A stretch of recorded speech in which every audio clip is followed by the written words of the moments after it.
لەسەر ئەبێم ژارێ بەرەخۆت مەجەم مامۆستا فواد علی کۆندەمی کۆمیتە سیاسی پارتیا یەکیتیە کوردستان سووریا کۆباوێک ڕاستەڕاست مەمرەیە مامۆستا فواد دەم باش بەریە هەموو تشتێکی بەردەوامبوونە پەیادەت سیاسەتە تەرۆرکردنا ژیانە سیاسی یا ڕاگەهاندنێ ڕەباندنە زارۆکە هەر ئیرۆ دە زارۆک ژێ بەژارێ کوبانێ بن چاوکردن دەمەکە بهتری 20 ڕۆژانە سەبری فەقری چارنیساوی نەخویە دارا عەبد و ئەحمەد سوفی و بە دەهان ڕۆژنەمەبان و سیاستمەدار ینی پێدا سیاستا خۆدە بەردەوام محتەوەکەنها بە تو ئاوایەکی پاشەکەش نەکرێت بۆیە سیاسەتی سلااو ڕێز ئەوەی بەردەوام بکێ ئەوەی نەسەکرێنیژی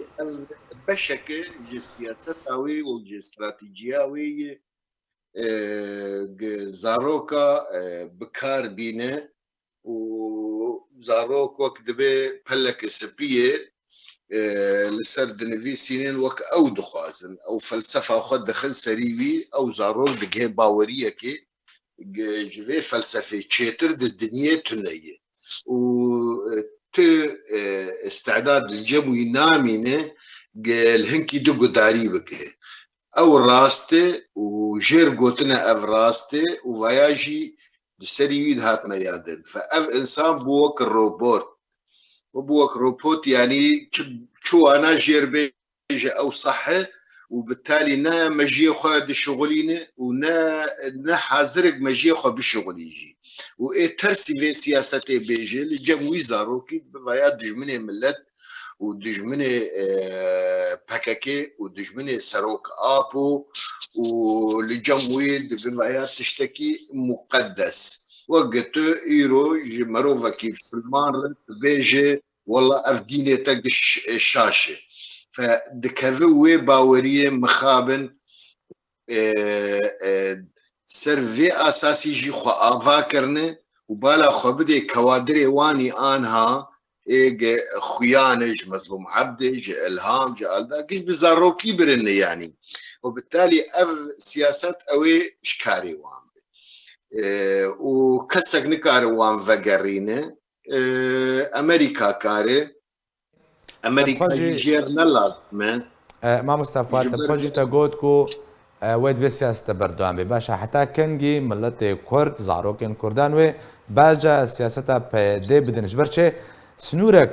وەرێدانین ئەو سنوور پێویستە بچڕەنگی وەرێدانین حتاکو ئێدێ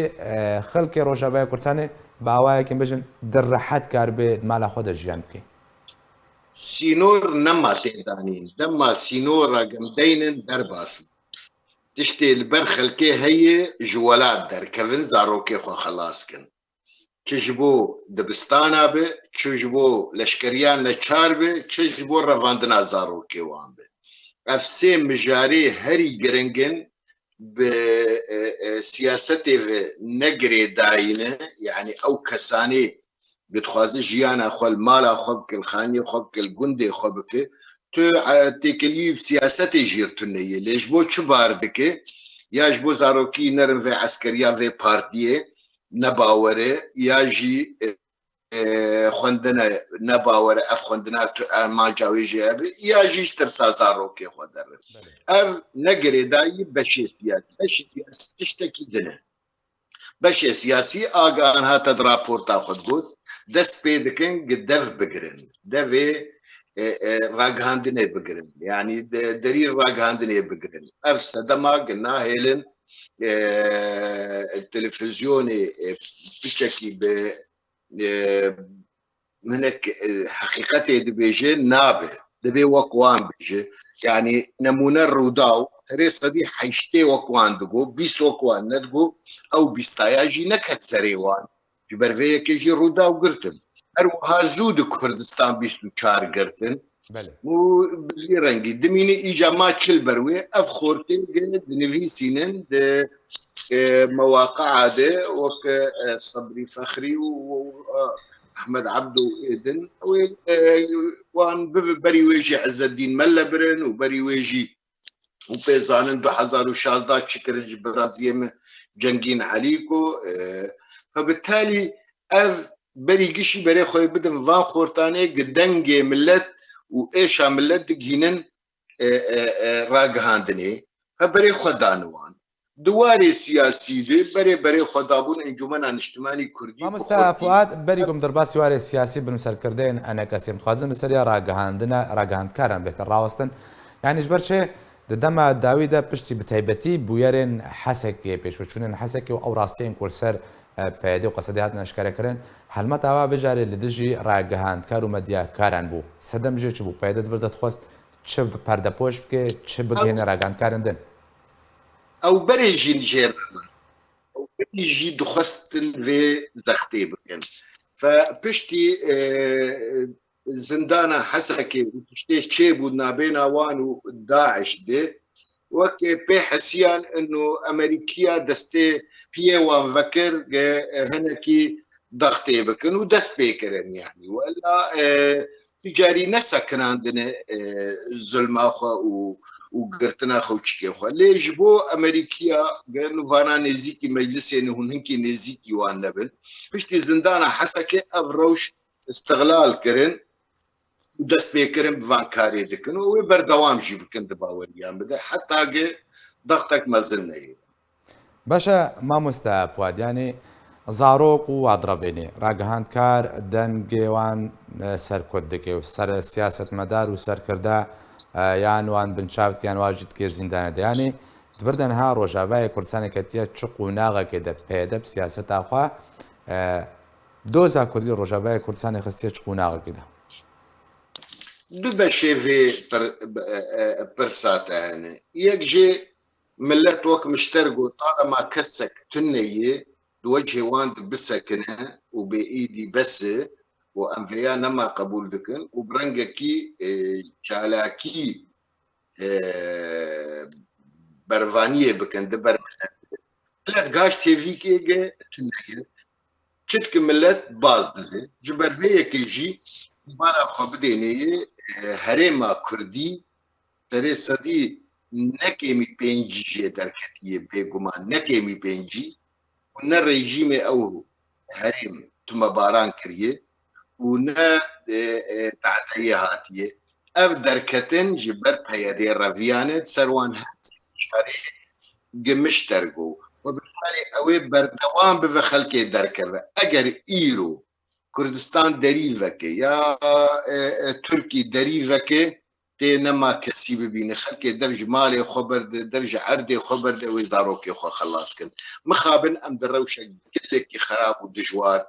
درباس باش يدن تو بيسر برسكريكا كردي بيغمان قالك تاثير خدا هشت بخلقي سوري بعربي سوري به کاری گدکن و اوجلان و سروک اوجلان و چالاکی اوجلان چون هرم عربا او ضغطا دکن خسری خلقی عرب قف كرد پرچبونه دخوازن وبالتالي تهيفي دوان تنية إلا أم شريوان بكن يعني دجمنايات تشيكر جمر أم نبحاجتي ويبو انجمنا اجتماعي كان باش کرده ناو ریکبریا سوری ده و باوری به مافی ملت کرد هات و بهبونا ملت کرد هات لآن هاتی خویا کرند بیجن انو انجمن ترولاوی او تنبه رول جي انفصالية ريه جي بكاكي ريه اف جي هشت قضية كردي ضعيف بدرجات مزن لي دباور يامده ام بهيفين الدم او بيغهرتن ولو نما بردوام دكه خاصه بشتي افتي بويريغا ان هاتشيد بن لاوروبا گچيد بن وبري خدان اوروبيا بري خدان بوتين دباور يامده او بشتي اوكرانيا او بري خبدن سوري چارسريه كي ببينن دفي واريد مستفوات روشا سوريا بیا اوکرانیا بگرده مامۆستافوات ڕەوشە سووریە بیا ئوکرانیا بەگرێدا چ باندۆر وێ لەسەر سووریا هەبێ ئەv شەڕێ عێریشا رووسیا لەسەر ئۆکرانیا روشا سوري بأوكرانيا بقريداي نجي إيرود يعني تي بيرامد 2014 مها يازداد معاذ الخطيب شور روسيا وكسروكي ائتلافي وقوت جوان رهون شد خوازن جمع أمنا وقت دبي عقيدة هزا سوري لشكري دبهرن وبترول وغاز تو آليات متنوج وربه وبينجي سال أمو دوستن أمي بردوام بكن اف برسغريكي خلاص كان جمر جيروكاما اسد هنا ويش غير روسيا نكتبوا سوري بس ويش غير روسيا كتبوا قرب فوتن لافروف جمعاز الخطيب البيجي دبيت شو تخازه وبسخريه ليفت قرينه دبيت شو تخازه اشتر برسغريكا سوري شار سربك مو اوكرانيا بمينا يعني جروج بهردو قريدا ايرو هجر اف ضغطه لروسيا الاوكرانيا تشيبه عينا ضغطي والسوري جي تشيبه وبالتالي اوي ما بري اوكرانيا وبشتي اوكرانيا اوي نوكردو دوي دراد بككي اوي حسن بك وقع انها خياي بكك محسوم الكيلكا ايراني وروسيا والرجيمي اف هاتي زلال كرين اف يا اوي نما بقبول كرين جا امريكا قبيدا وقصد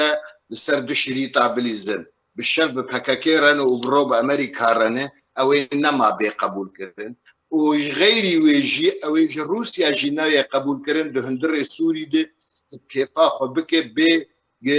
الاوروبيه ولا امريكيه قداري بك فقدم ام كتن قونا غدن لدمه سيمه هيدن او قونا غوي بربج عمل اجر افتشتانا بمين بردوام وقانها